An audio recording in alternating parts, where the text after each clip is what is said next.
Good day, everyone. Welcome to Tivona Life Ministry.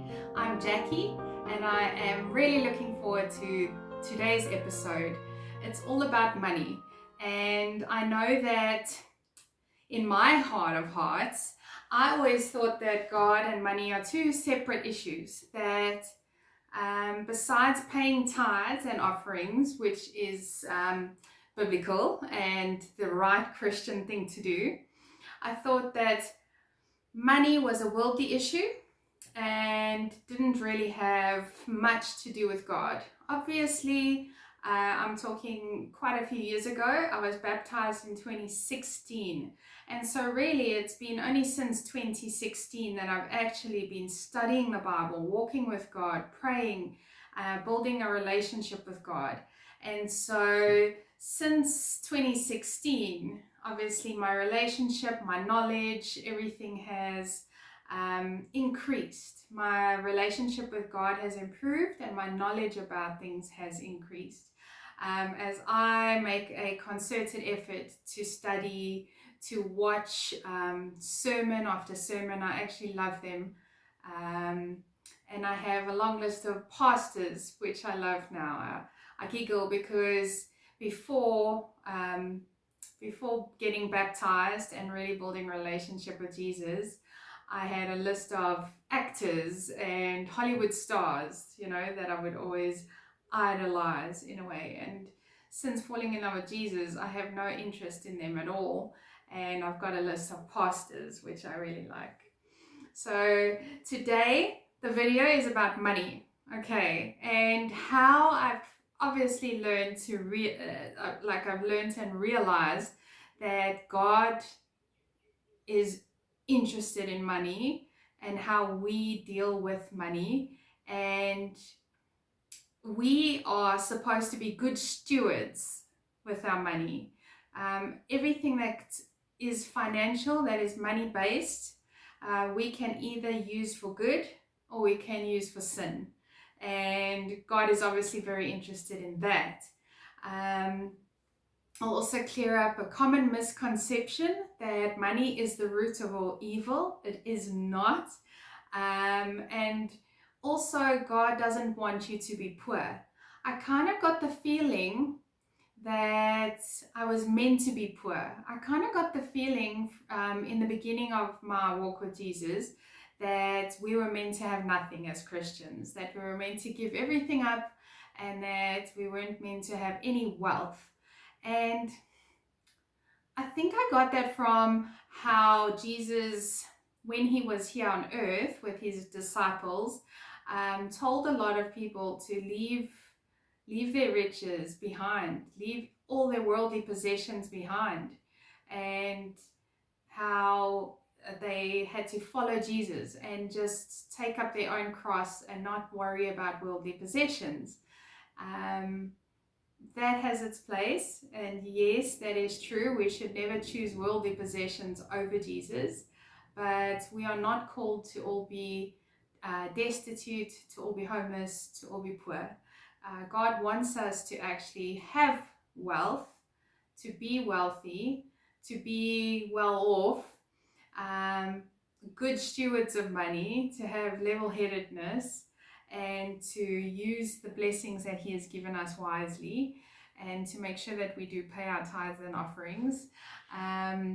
And obviously money is entrapment. Money and the way money works, flowing in and out, and most of the world's population offering time for money in the form of service at a job, for example. So my husband has been a technician on cars for many years, but he has to exchange his time and skill for money, and that's a form of slavery, right?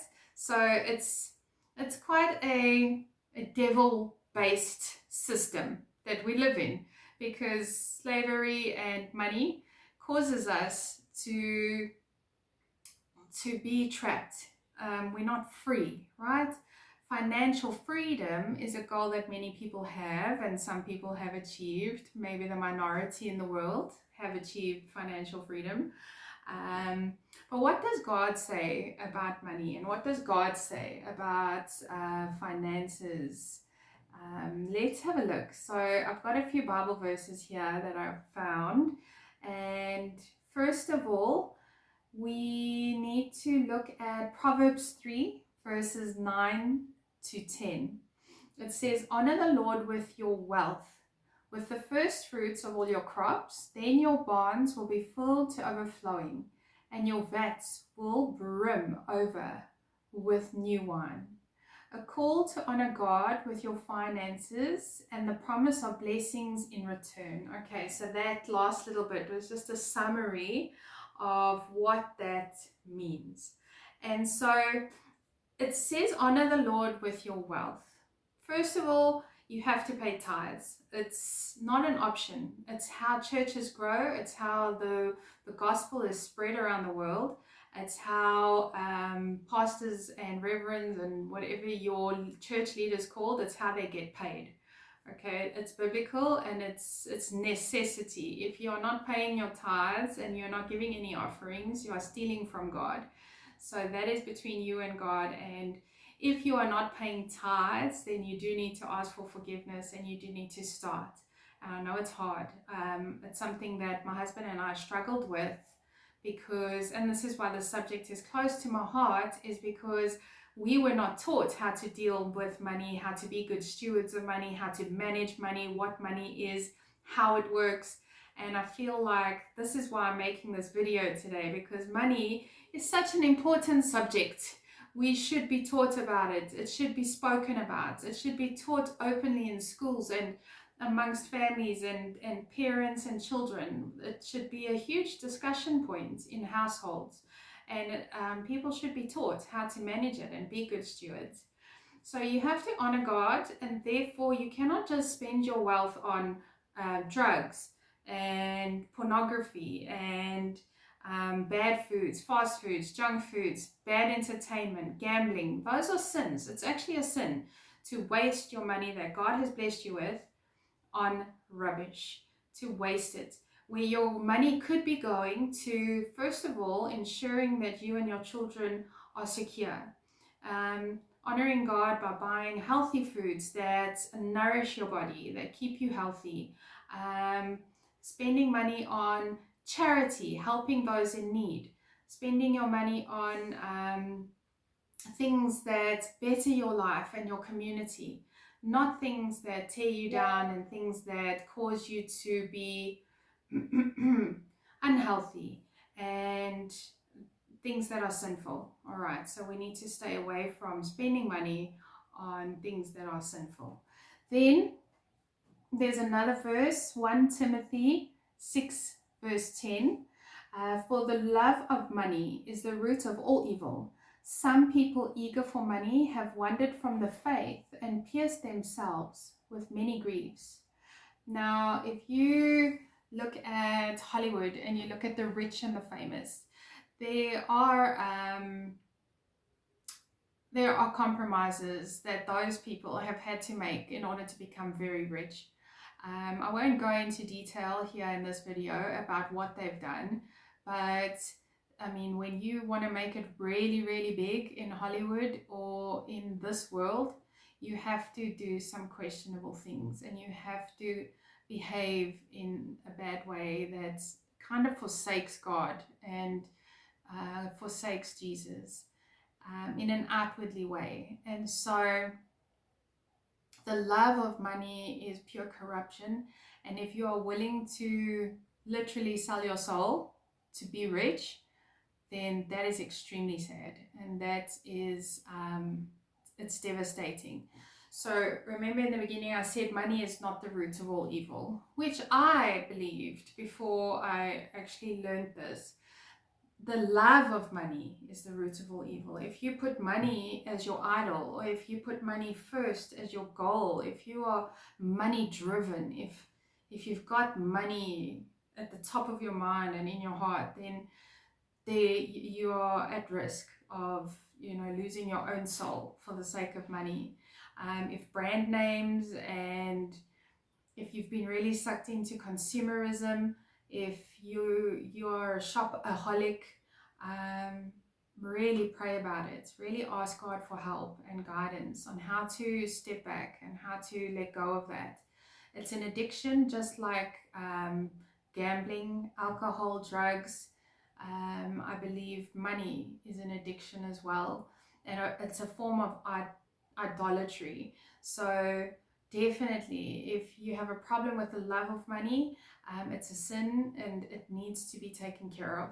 And so really pray about it, seek help, ask for guidance, speak to someone you trust, a pastor, and definitely pray about it and get that sorted out. Just remember that money doesn't even exist. It only exists because we as a society agree that those notes or this bank card or whatever it is can be swiped or exchanged for goods or services. And so because of that agreement, that therein it exists. But there is no such thing as money, actually.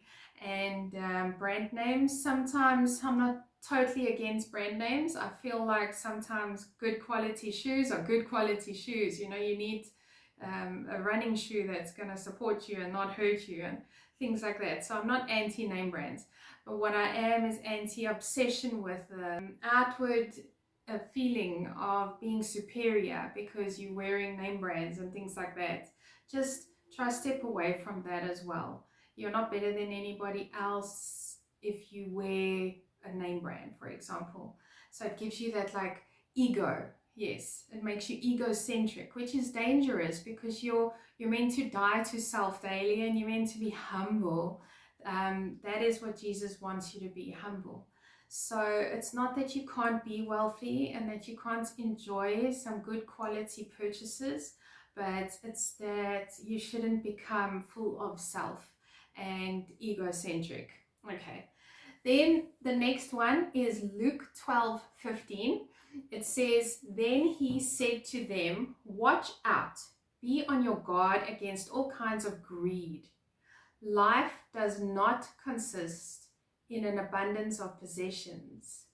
And what that means is that once you die, you pretty much got nothing. You got your memories you made. You can't take your gold and silvers with you. You can't take your earthly treasures. They all fade away, or the family left behind come and grab them and take them for themselves. You are ashes to ashes, dust to dust. And you will never find happiness in wealth. For example, think about this. So if you have all the money in the world, picture this, you are rich, you are super Elon Musk rich, you can send people to the moon and back if you really want to, but you have no one to share your wealth with. So you can afford the finest foods and all that, and you have no one to share it with. Not so great. All right, so you cannot find happiness and joy, true joy, in wealth. It does make life easier though, and that's why you are called to be a good steward with your money. You should avoid debt. If you are Seventh-day Adventist, then you've probably heard what Ellen White says: avoid debt like the smallpox. Rather live on cereal and only cereal and pay off your debt. Debt is like a cancer. And once you get it, you need more and more and more. And eventually you are living in your debt. You pay it, and then whatever you pay, you spend again at the end of the month. And it's a trap. It is a complete trap. Do not get debt. And I'm speaking from my own personal experience. My biggest regrets in life are that I ever started drinking and smoking and that I got debt. Those things, stay away. Stay away. Don't do it. Don't do it. Don't do it. Stay away from debt. A mortgage is something that you need, and a car is something that you need. So, I mean, if you have to get debt to further God's work, and I think these two things, but if you can avoid it, please avoid debt. because it brings me to our next verse. It's Proverbs 22 verse 7. Proverbs 22 verse 7. The rich rule over the poor, and the borrower is slave to the lender. And it's very literally that you are slave to the lender. And not so much, say, for example, you've now got this credit card from a major bank. You're not literally slave to the bank, but you will be slave to wherever you can earn the money to pay the bank. You won't be able to have the freedom to say, okay, well, I cannot handle this working for this boss anymore, for example. I need to leave, because you have to pay off your credit card debt. So it is a big problem to have that debt. It's like an anchor. It's like a ball and chain around your ankle. Don't do it. Do not do it. It's a sin. The Bible says that we should not have debt. Don't. Proverbs is clear about it. So there's that as well. Hebrews 13 verse 5, once again, it says, keep your lives free from the love of money and be content with what you have. Because God has said, never will I leave you, never will I forsake you.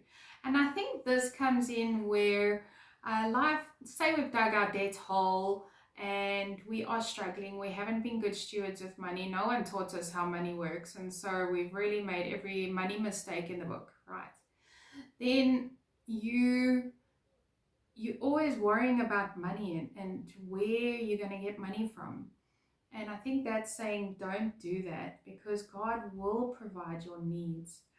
But also stay away from the love of money.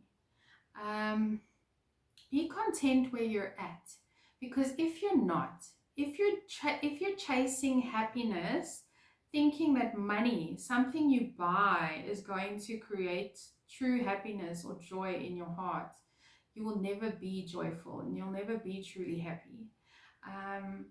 Because it's like being hungry. Once you eat, you feel satisfied for a short time, and then that satisfaction wears off and you become hungry again.